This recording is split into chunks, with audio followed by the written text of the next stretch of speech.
ഗോപി, ഗോപി, ഗോപി, എന്താ ഇവൻ ഉറങ്ങിയതോ ചത്തോ? ഗോപി,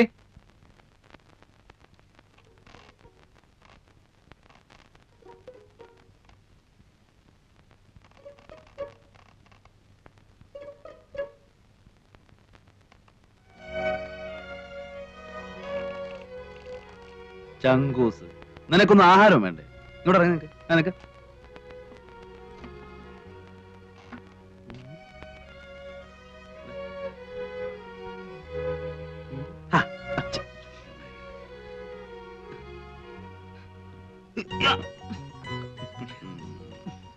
എവിടെ പെണ്ണുമ്പിള്ള? എങ്ങനെ മുടി പിന്നീടിച്ചോ? അത് ചുമ്മാ വക്കീലത്തിന്റെ മോഹം കണ്ടാ അറിയാലോ. എന്താ അതോ, വക്കീലിനൊരു പെണ്ണിനെ അങ്ങ് ഇഷ്ട പിടിച്ചു എന്നുണ്ടെങ്കിൽ അപ്പൊ അവളെ മുടി രണ്ടായിട്ട് പിന്നീടിപ്പിക്കും. മൂപ്പര് ആദ്യത്തെ കാമുക എങ്ങനെയായിരുന്നു അത്രേ. പക്ഷെ ഒന്നുണ്ട് കേട്ടോ, അങ്ങനെ എങ്ങനെയൊന്നും പുള്ളിക്ക് പിടിക്കൂല. എവിടെ എവിടെ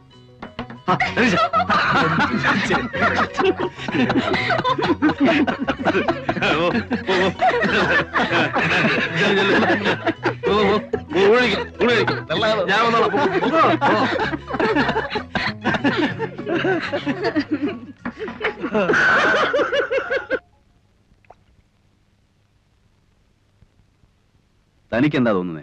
ഓ, എന്ത് തോന്നാനാ? ഇവളുമാർക്കെല്ലാം ഇതുപോലെ ഓരോ കഥ പറയാനുണ്ടാവും. ഇത് കഥയല്ല വക്കീലേ. അല്ല, ഇതാണ് ഏതാണ്ട് വലിയ പൊണ്ണക്കാര്യം പറയാനുണ്ടെന്ന് പറഞ്ഞ് വിളിച്ചോണ്ട് വന്നത്. സക്രിയൊക്കെ എന്താ തോന്നുന്നത്? ആ വിശ്വംബന്റെ കാര്യം അവള് പറഞ്ഞത് കറക്റ്റാ. ആ സംഭവം ഞാൻ പറഞ്ഞതാ. ഏതാണ്ട് ഇതുപോലൊക്കെ തന്നെയായിരുന്നു. ആ കുട്ടി പറഞ്ഞത് മുഴുവൻ നേരാണെന്നേ. സക്രിയ അവളോടൊന്ന് സംസാരിച്ചു നോക്ക്, അപ്പൊ ഞാൻ പറഞ്ഞ ബോധ്യാവും. എനിക്ക് ഈ വർഗത്തിന്റെ കരച്ചിലും വീച്ചിലും കാണാൻ മഹാ എതക്കേടാ. പിന്നെ അവള് പറഞ്ഞതിൽ കുറെ നേരുണ്ടെങ്കിൽ തന്നെ നമുക്കിപ്പോ എന്ത് ചെയ്യാനൊക്കും? എനിക്ക് വയ്യ തല്ലുകൊള്ളാൻ, അതും അന്യനാട്ടി വന്നു കിടന്നു. നീ നിന്റെ കാര്യം നോക്ക് ഹിലാലെ, വെറുതെ ബാക്കിയുള്ളവരെ കൂടെ പുലിവാലി പിടിപ്പിക്കാതെ.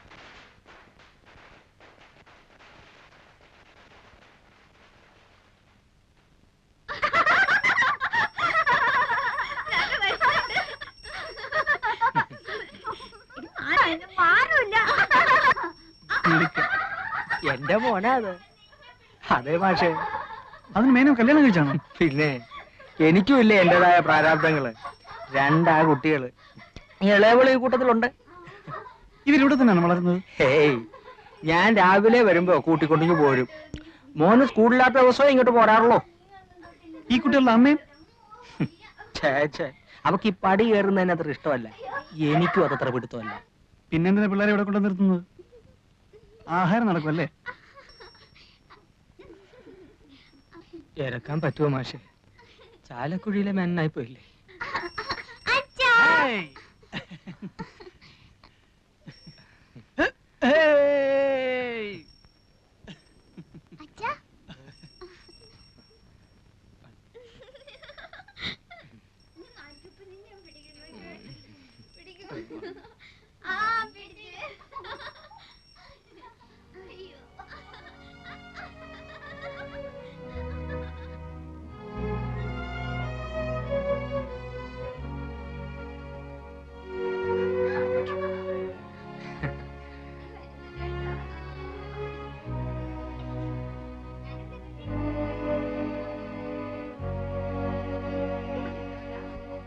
കണ്ടോ, ഈ പണ്ടാരം കാരണം കഴിഞ്ഞ ഒരാഴ്ചയായിട്ട് ഇവിടെ ഒരാൾക്കും സ്വൈര്യം ഇല്ലാണ്ടായിരുന്നു.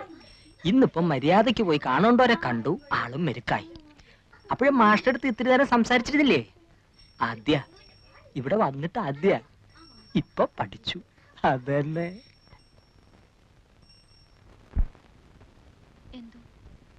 എനിക്കെന്തോ വിശ്വാസം വരുന്നില്ല. എന്റെ വാക്ക് കേട്ടിട്ട് നീ മനസ്സ് മാറ്റണ്ട. ആണായിട്ട് ഒരാളെയും വിശ്വസിക്കാൻ പേടിക്കുന്ന ഒരു മനസ്സാ എന്റേത്. അതുകൊണ്ട് ഞാൻ പറയുന്നത് നീ അതുപടി എടുക്കണമെന്നില്ല. ആ മനുഷ്യൻ പറഞ്ഞത് കേട്ടപ്പോ എങ്ങനെയും എനിക്ക് അയാളെ കുറച്ചൊക്കെ വിശ്വസിക്കാന്ന് തോന്നി. പക്ഷെ ഇതും പറഞ്ഞതിനെ പറ്റിക്കാൻ ഞാൻ അത്ര പൊട്ടിയൊന്നുമല്ല. ഇവിടെയുണ്ട്. എവിടെ പടക്കും? എവിടെ പടക്കത്തിന്റെ പൈസ? വൈകുന്നേരം പടക്കം കിട്ടിയാ പോരെ? വൈകുന്നേരല്ലേ വിഷു. പറ്റില്ല, പൈസ തന്നാ മതി, ഞങ്ങൾ വാങ്ങിച്ചോളാം.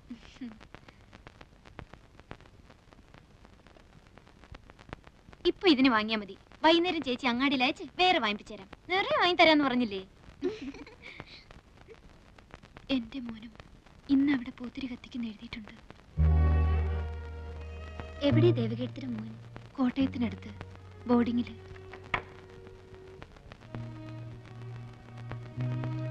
ദേ, ഇതാണ് എന്റെ മോൻ. മിടുക്കനാ പഠിക്കാൻ, ക്ലാസ്സിലെ ബെസ്റ്റ് സ്റ്റുഡന്റ് ആണ്. എവിടെയാ കുട്ടിയുടെ അച്ഛൻ?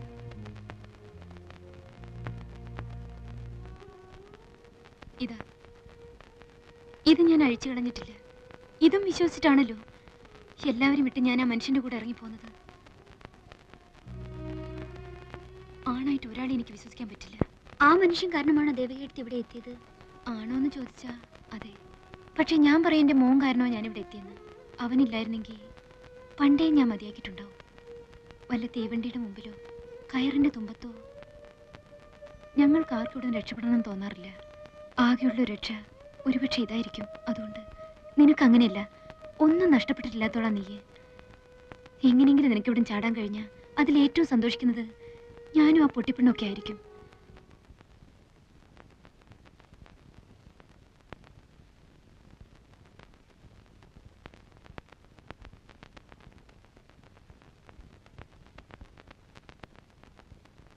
ആരാ അവിടെ?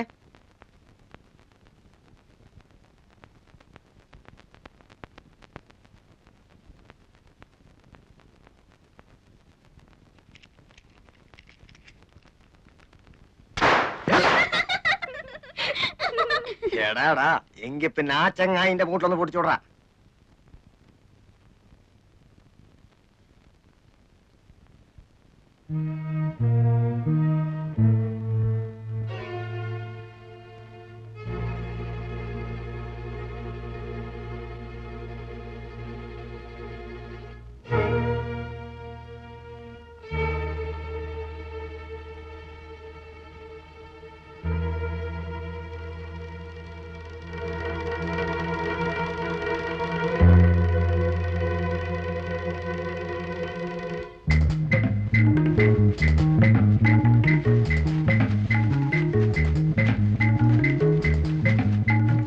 കുട്ടി പോകാനും കണ്ടിരുന്നോ? ഇല്ല.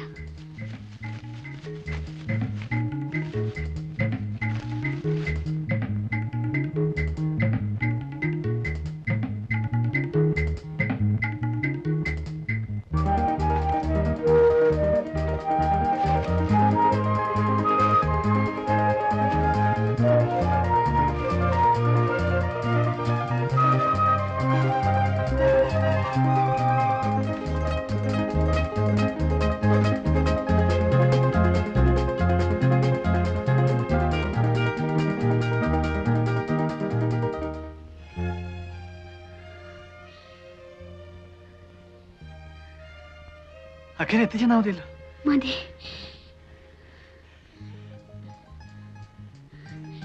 എനിക്കെന്ത് തരും? വീട്ടിൽ പോയിട്ട് വാപ്പയും ഉമ്മയായിട്ട് ആലോചിച്ചതിന് ശേഷം ഞാൻ വരും. അപ്പൊ ഒരു മറുപടി പറഞ്ഞാൽ മതി. ഉമ്മ പറയുന്ന പോലെ നടക്കൂ. ഉമ്മയും ഞാനും ഫ്രണ്ട്സിനെ പോലെയാ. വാപ്പയുടെ സമാധാനത്തിന് വേണ്ടിയിട്ട് ചിലപ്പോ ആമിനാന്നോ ഐഷാന്നോ പേരൊന്ന് മാറ്റേണ്ടി വന്നാല് വിരോധം ഉണ്ടാവില്ലല്ലോ. ഗൗരിക്കുട്ടിക്ക് വേണമെന്നുണ്ടെങ്കിൽ രഹസ്യമായിട്ട് ഞാൻ അങ്ങോട്ട് പേര് മാറ്റാം. വരൂ.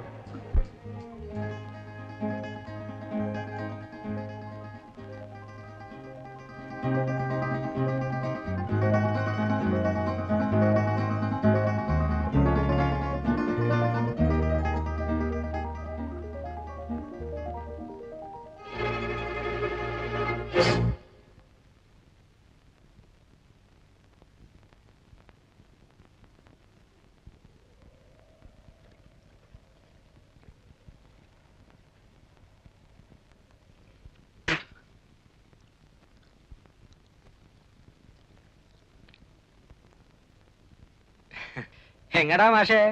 ഞങ്ങളിതാ പുഴയൊക്കെ ഒന്ന് കാണാൻ വേണ്ടിട്ട്. അതിനത്ര ചുറ്റി വളഞ്ഞു വരേണ്ട കാര്യമില്ലല്ലോ. ഇതാ അവിടെ നിന്ന് ഇങ്ങനെ ഇറങ്ങിയ പുഴയായില്ലേ? ഓ, എനിക്ക് വഴി പരിചയമില്ലാത്തോണ്ട്. വഴി പരിചയമില്ലെങ്കിൽ ഇവിടെ വെറുതെ നിന്ന് ചുറ്റി തിരിയണ്ട. അത് ഈ പെണ്ണിനെയും കൊണ്ട് വരി, ഞങ്ങള് വീട്ടിൽ കൊണ്ടാക്കാം. നാട് മോശാ, അതുകൊണ്ടാ പറയണത്. ഒരി നിനക്ക് പറഞ്ഞു കൊടുത്തുവിടായിരുന്നില്ലേ കഴുതേ? നിങ്ങൾ വെക്കുള്ളൂ. ഞങ്ങൾ ഇതാ പുഴക്കര എത്തുന്നേരം എന്നിട്ട് വന്നോളാം. വഴിയൊക്കെ എനിക്കിപ്പോ നിശ്ചയമുണ്ട്. പറഞ്ഞതനുസരിച്ചോളി. അടക്കടി.